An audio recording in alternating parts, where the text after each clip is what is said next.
试想一下，来自世界各地的预言者，有漫画家，有神童占星师，有失明的灵媒婆婆，甚至有跨越数世纪的占星大师，他们都不约而同地指向同一个年份，就是2025年。更令人瞠目结舌的是，在他们的预言中，台湾这个小小的岛屿居然频频被提及，仿佛成了末日剧本中的重要角色。这究竟是巧合，还是冥冥中的安排？也许你觉得听起来像电影情节，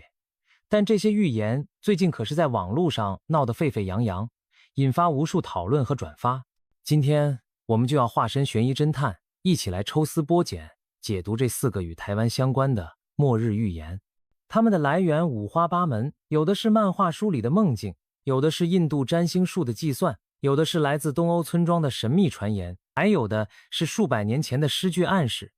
他们预告的场景也是惊心动魄，地震、海啸、瘟疫、大战，仿佛灾难清单被一一勾选。不过各位也别太紧张，我们会在带大家感受这些末日氛围的同时，穿插理性的分析和适度的轻松调侃。毕竟谈论世界末日也需要一点幽默感，不是吗？所以准备好了吗？让我们正式开始这趟惊奇之旅，看看2025年到底藏着怎样的秘密。第一个令人毛骨悚然的预言来自一位日本漫画家龙树亮，他并不是什么占星师或巫师，而是一位声名在外的漫画创作者。早在1999年，龙树亮出版了一本名为《我所看见的未来》的漫画作品，记录了他自1976年以来做过的种种离奇梦境，其中他一共画出了11个未来梦境的场景。当时这本漫画并没有引起太大关注，毕竟谁会认真对待一本漫画书里的预言呢？然而随着时间推移，龙树亮梦中的事件竟然陆续发生，令许多人开始对他另眼相看。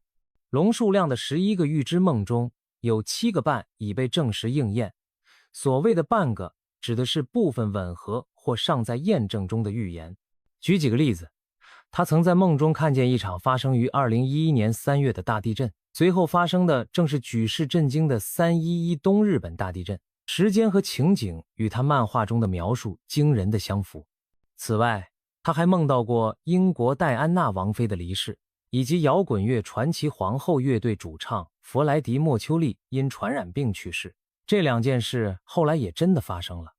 戴安娜王妃在1997年因车祸丧生，弗莱迪则在1991年因病去世。随着这些梦境一一对应现实，人们不禁开始相信龙树亮也许真的有一眼看见未来的能力。然而最让人不安的梦境正是与台湾有关的这一个。龙树亮在漫画中清楚地标注了一个令人触目惊心的日期，2025年7月5日。在他的梦中，这一天将发生一场超越以往经历的巨大灾难。灾难的场景据说发生在台湾、日本和菲律宾所形成的三角地带的海域，海底突然发生剧烈的爆炸或地震，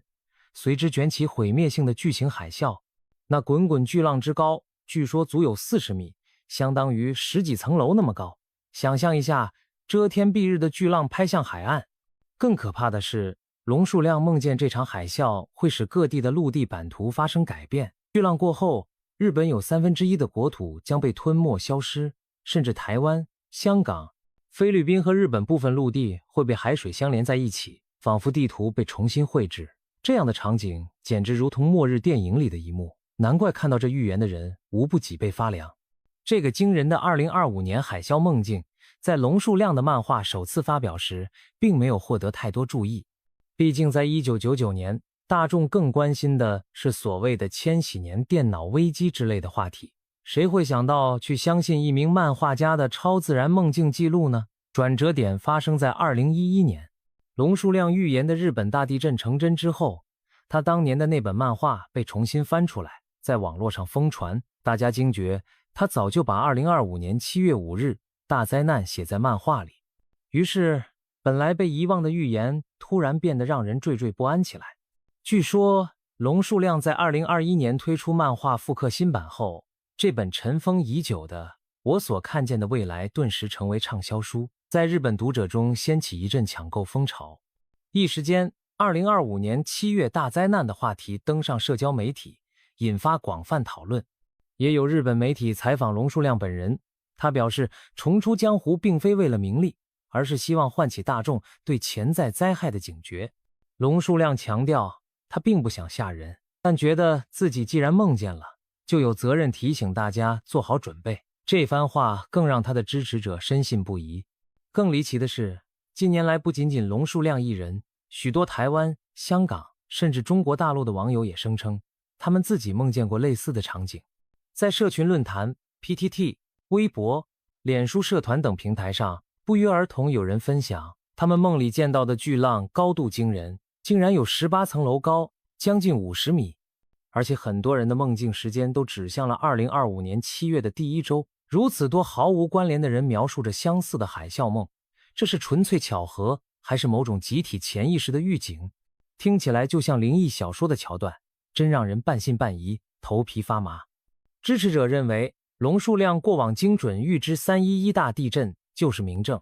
因此他关于2025年的警告绝不能掉以轻心。甚至有人担心，这些来自民间的相似梦境可能是某种超自然现象在提前示警，仿佛命运已经写好，难以逃脱。毕竟，现实中确实有过一些诡异案例，有人在灾难发生前梦见了端倪，例如911事件前就有人梦到飞机撞楼的恐怖画面。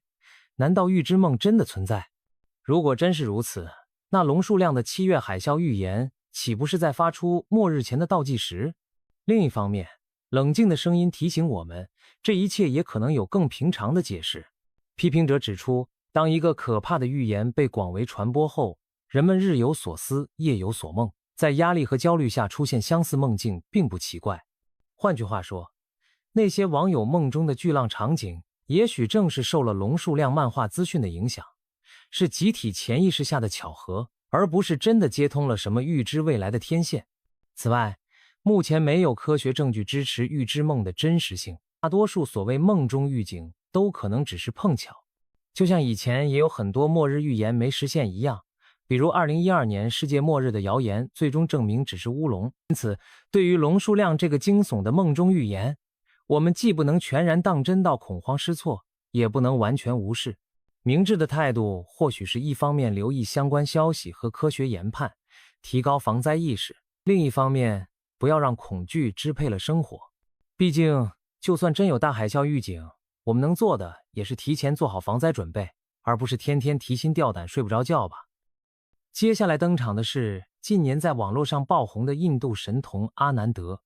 这位来自印度的年轻占星师年纪轻轻就声名大噪，原因在于他自称利用印度古老的吠陀占星术多次准确预测了国际大事。其中最广为人知的是，他据称在2019年就预言全球将爆发可怕的瘟疫，结果隔年新冠疫情肆虐全球，这让许多人对他的占星能力大为惊叹。虽然也有人质疑这纯属巧合，但不可否认的是，阿南德成功引起了全球关注，成为社群媒体上炙手可热的预言红人。事实上，阿南德从小就对印度古典占星术展现出惊人天赋，据说10几岁时就已深入研读占星经典。他在2019年开始通过 YouTube 等平台发布国际趋势预测，当时就提到2020年可能出现全球性瘟疫和经济动荡。随着新冠疫情的爆发，他因此被追捧为神童，订阅他的频道的人数暴增。此后，每当他发布新的预言影片，都会引起各国媒体的注意。他预测的内容涵盖政治、经济、科技、疾病等方方面面，被许多关注未来走向的人密切留意。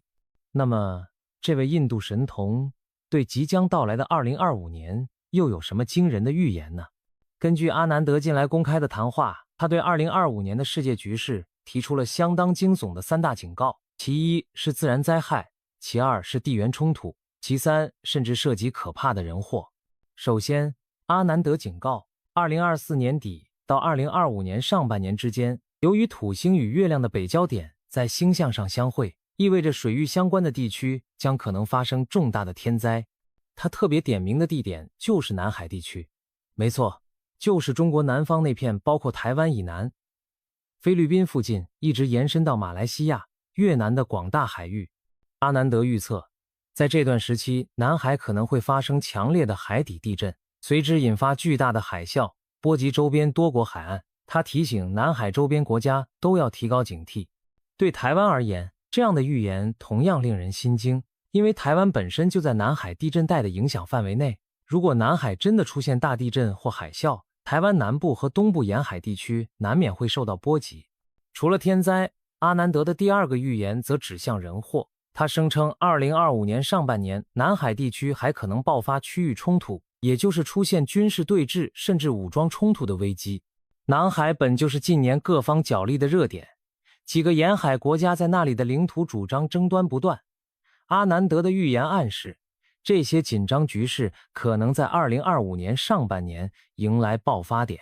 他甚至提到类似种族灭绝的事件可能在4月于南海发生，这听起来相当骇人，仿佛暗示某种大规模暴力冲突会造成人员重大伤亡。具体会是哪两方发生冲突，引发怎样的灾难，阿南德没有细说，但联想到近年国际上对台海和南海局势的担忧，不少人将此预言联系到台湾海峡或南海岛礁的潜在军事危机。也许在他眼中，台湾所在的这片海域将在2025年成为全球新的冲突热点之一。阿南德的第三个预言方向更是五花八门，几乎把世界末日的剧本写满了各种元素，从太阳到科技无所不包。例如，他提到2025年3月地球可能遭遇超级太阳风暴，太阳的高能量爆发可能导致全球电网瘫痪、通讯中断，让现代社会瞬间回到没有电的年代。接着，他还警告2025年全球将面临7大危机，其中包括人工智慧的觉醒带来的威胁、粮食危机、极端天气加剧等等，简直什么灾难都说到了。在他的描述中，2025年气候将变得更加难以捉摸，极端暴风、超强飓风频繁袭击，某些地区可能大旱颗粒无收，而另一些高纬度地区却暖冬融雪，导致沿海城市被淹没，仿佛短短1年内地球要同时上演多部灾难片。在国际政治上，他也不乐观，预计全球各地冲突将此起彼伏。不过他倒是补充了一句，尽管纷争不断，但应该不至于爆发全面的世界大战，只是世界各地的人们可能都要为动荡不安而祈求和平。听完阿南德对2025年的这番惊人预言，你是否觉得这灾难套餐分量十足？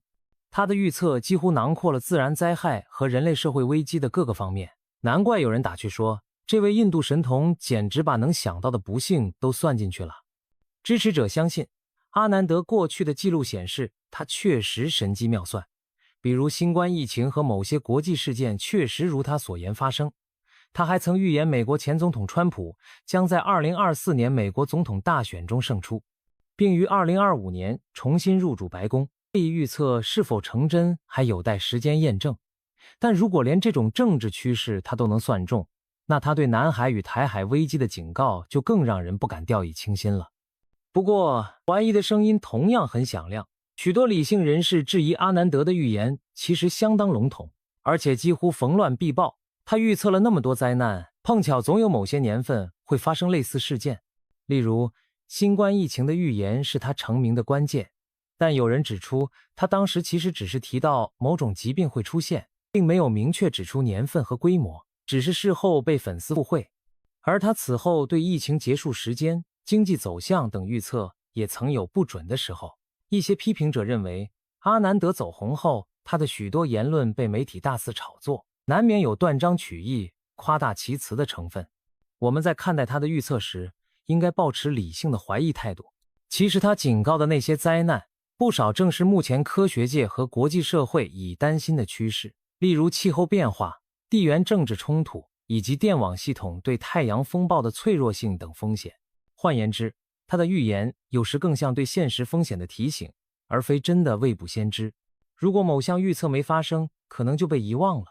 一旦碰巧有类似事件发生，大家又会奔走相告神同神了。所以对他的种种说法，我们大可以听听做参考，但也不必过度惊慌，相信人定胜天，多做实际的准备，总比坐等灾难好得多。说到末日预言，又怎能不提被称为盲眼龙婆的保加利亚预言家？第三个与台湾相关的末日预言来源正是这位传奇的巴尔干先知盲眼龙婆。本名万家，是一位失明的女性，生活在20世纪的保加利亚乡间，却被无数崇拜者奉为能预知未来的神秘人物。根据传闻，龙婆在世时做出过多项惊人的预言，例如2001年美国911恐怖攻击事件，据传她早在上世纪就预言过钢铁飞鸟会攻击高塔、苏联解体、俄罗斯库尔斯克号潜艇沉没事件等等。虽然这些传闻有真有假，但在神秘学圈子里，龙婆的名字可谓如雷贯耳，甚至有人称她是欧洲的神婆，与西方的诺查丹马斯齐名。这位龙婆对人类未来有一系列惊心动魄的预言，其中就包含对2025年的断言。根据流传的说法，盲眼龙婆曾提到2025年将是世界末日的开端。她预示在人类踏入2025年前后，社会将开始走向毁灭的道路。特别是她提及欧洲大陆会发生一场严重的冲突，2个欧洲国家之间爆发战争，这场战事将导致欧洲人口大幅减少，整个欧洲几近荒芜。说白了，他仿佛看到了第3次世界大战的幽灵在欧洲升起，战火与瘟疫让文明凋零，人烟罕至。这样的预言对我们当下的人来说无疑毛骨悚然，毕竟谁也不想看到核战或者大规模毁灭性战争。如果欧洲真的在2025年前后爆发大战，不仅欧洲自身遭殃，恐怕还会波及全球，包括远在东亚的台湾也难以独善其身，整个世界都将陷入末日般的混乱。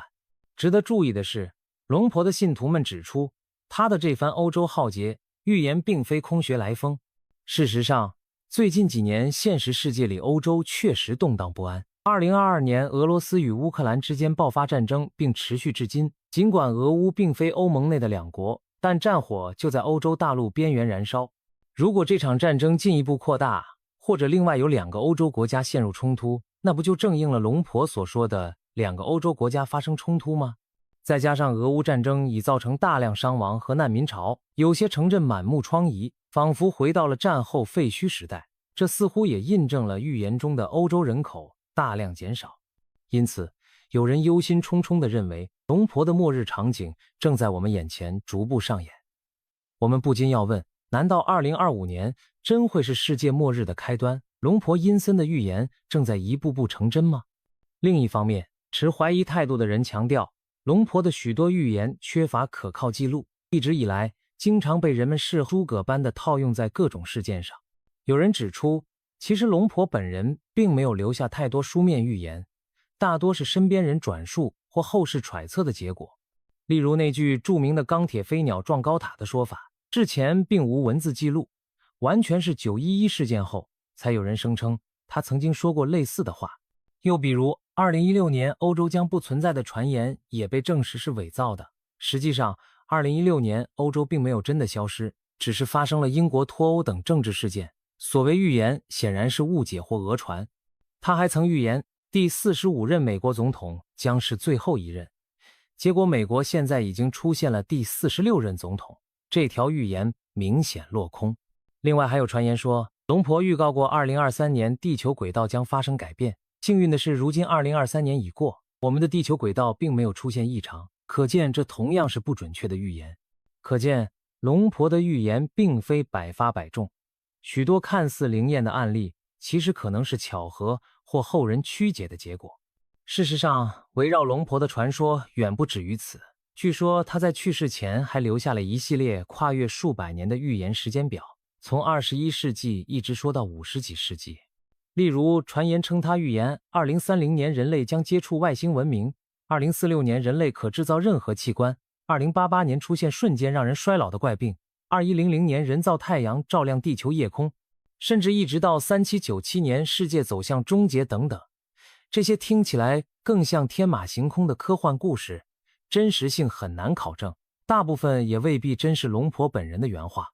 但从侧面也反映出，人们总爱将各种异想天开的预测冠以龙婆预言之名，使它几乎成了末日预言的代名词之一。就算撇开准确性不谈，龙婆预言的场景往往相当模糊，未给出具体年份，所以上述关于2025年的末日预言有可能是后人根据他一系列笼统的未来说法推算出的年份。我们无法确定是否真的讲过2025年就是末日开端这样的话。有怀疑论者直言，龙婆的预言清单更像网络留言，而不是确凿的预测。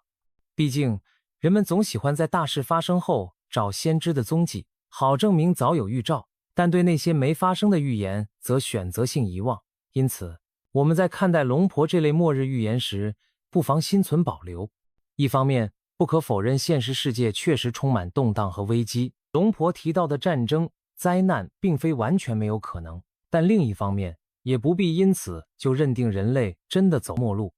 欧洲各国的和平努力仍在继续，全球也在尽力避免大规模冲突升级。末日预言或许只是给我们一个警钟，提醒我们珍惜和平，警惕战争的可怕后果。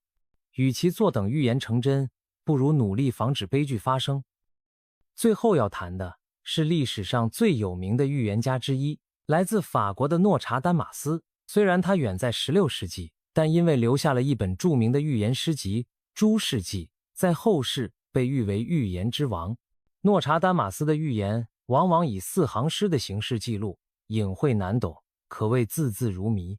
然而，几百年来，人们总是乐此不疲地将他的诗句与历史事件对号入座。从拿破仑到希特勒，从法国大革命到2战，据说都能在他的诗篇中找到影子。有些信奉者甚至说，他预见了伦敦大火、肯尼迪遇刺等等重大事件。当然，这些说法也一直有争议。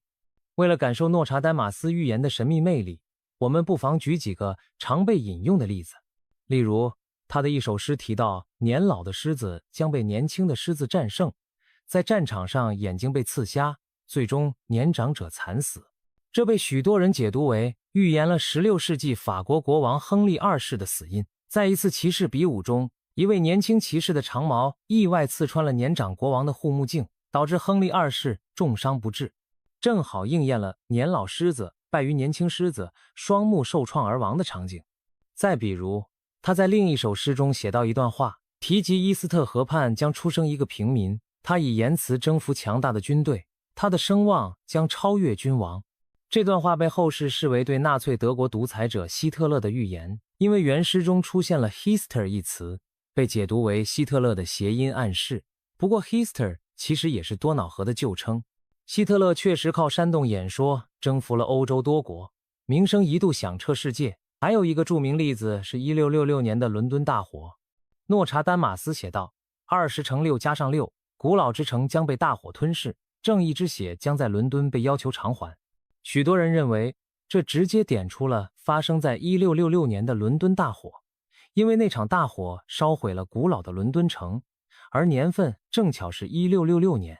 正义之血被偿还，则被解释为大火烧毁了教堂等圣地。不管这些解读是否牵强，他们都增添了诺查丹马斯预言的传奇色彩。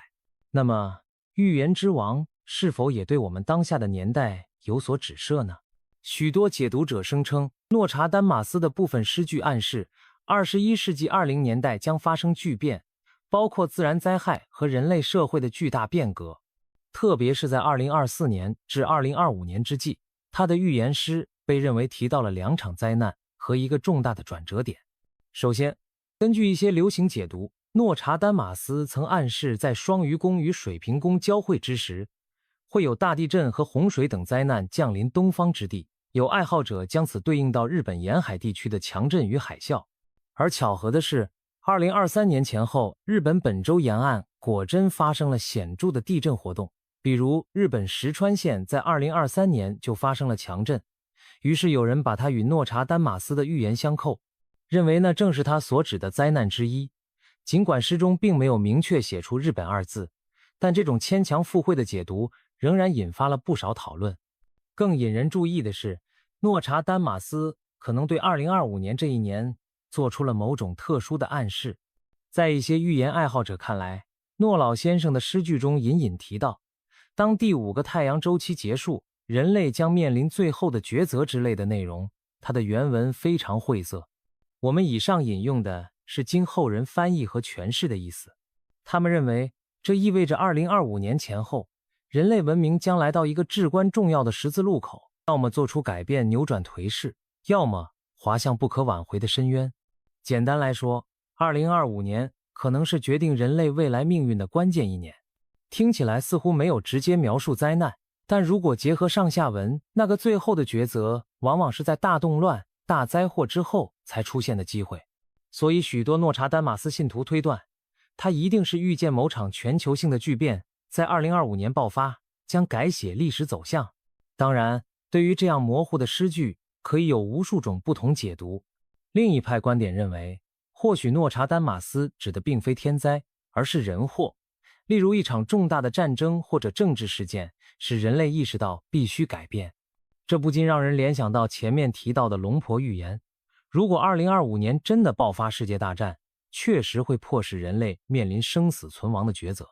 也有人把诺查丹马斯的诗往科技方向解读，比如他可能预见人工智慧的兴起将在这几年达到临界点，人类需要抉择如何与之共存，但这些都只是现代人的猜测。对诺查丹马斯预言的支持者来说，他留下的诗篇仿佛是包罗万象的未来蓝图，他们乐于从中挖掘出各种与现实相符的证据，仿佛诺神师真的跨越时空看到了今日。他们会举例说，诺查丹马斯在某首诗里提到远东的土地震动、海浪袭来，那不就是日本和台湾一带吗？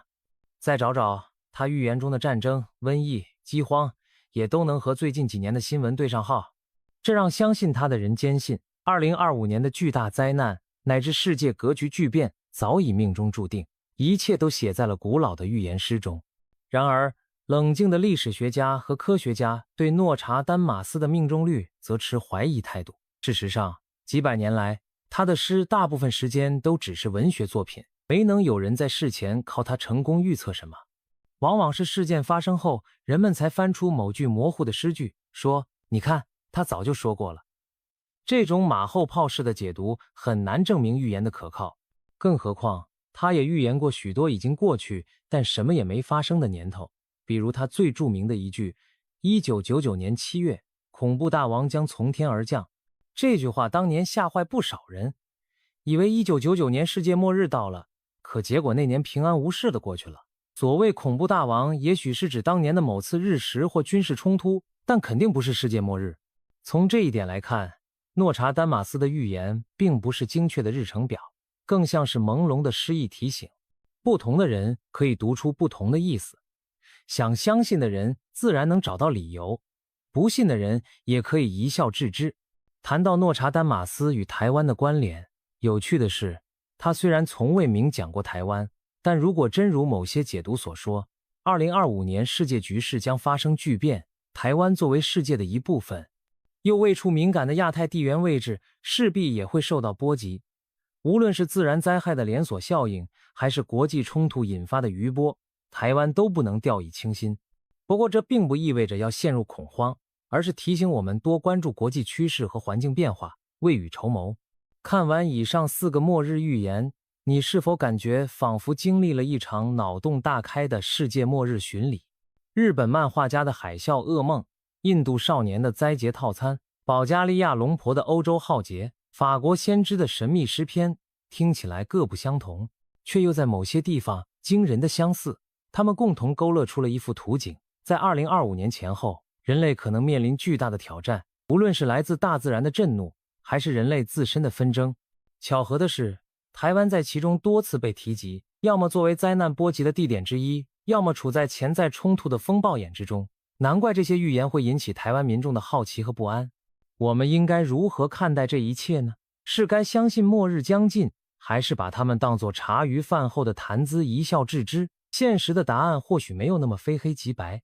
预言毕竟不是科学，它更多反映的是人们对未知未来的恐惧与希望。仔细想想，每逢社会动荡或天灾频仍的时代，末日论调就特别盛行。这些预言之所以流行，正是因为我们对现实中确实存在的风险感同身受。地震海啸的威胁，国际局势的紧张，气候变迁的加剧，科技发展的隐忧，这些问题是真真切切摆在我们眼前的。而预言不过是把这些担忧以戏剧化的方式表达出来，引人警觉。对台湾乃至全球而言，与其说这些预言带来恐惧，不如说他们提供了一次反思和警示的机会。比如龙树亮的预知梦，无论真假，都提醒了我们，台湾和邻近海域确实位于环太平洋地震带，要提高防震防灾意识。事实上，科学也指出类似的风险确实存在。台湾有地震专家统计预估，未来几十年内，在南海海槽发生规模8以上特大地震的可能性高达7至8成。换言之，预言中描述的超级地震海啸并非毫无根据，只是科学无法精确预测时间。我们唯一能做的就是平时多做好防灾准备，免得到时措手不及。阿南德的占星预测点出了南海和台海的紧张局势，这其实在新闻上早有苗头。预言反而促使更多人关注和平稳定的重要。龙婆的欧洲末日图景让我们更加珍惜和平环境，警惕国际冲突升级的后果。诺查丹马斯的模糊诗句则可以看作对人类走向何方的哲思。我们的未来究竟是天命注定，还是可以由我们自己掌握？总而言之，预言本身并不会改变未来，改变未来的只能是我们此刻的行动和抉择。即便2025年注定不平凡，我们能做的不是惊慌失措的等待灾厄，而是脚踏实地的做好准备，从个人到国家都强化防灾措施，促进国际对话，正视气候变化，发展科技防护。这些努力听起来也许不如寓言故事刺激，但却是真正能让我们渡过难关的关键。正如有人所说，希望最好的，做最坏的打算。我们不妨把这些末日预言当成对最坏情况的一种想象演习，有了警觉，我们才能更珍惜下的和平与安定。最后，不妨留个问题给各位：你相信预言吗？面对未知的未来，你是选择相信宿命，还是相信人定胜天？这4个关于台湾与2025年的末日预言也许没有标准答案，但带给我们的启示却值得深思。悬疑过后，希望每个人都能带着理性与希望迎接未来每一天的到来。也许我们人类对末日预言的着迷，正是源自对未知的焦虑与敬畏。然而，我们完全可以把这种焦虑转化为行动的动力，努力让可怕的预言不成真，让美好的愿景成为现实。毕竟，真正属于我们的未来，不是在预言里，而是在我们自己手中。让我们用行动去化解灾难，用团结去避免战争，用智慧去驾驭科技。或许这才是穿越所有末日预言的生存之道。相信光明，准备黑暗。如此一来，不论预言中的风暴是否会来，我们都能坦然面对，笑看云起。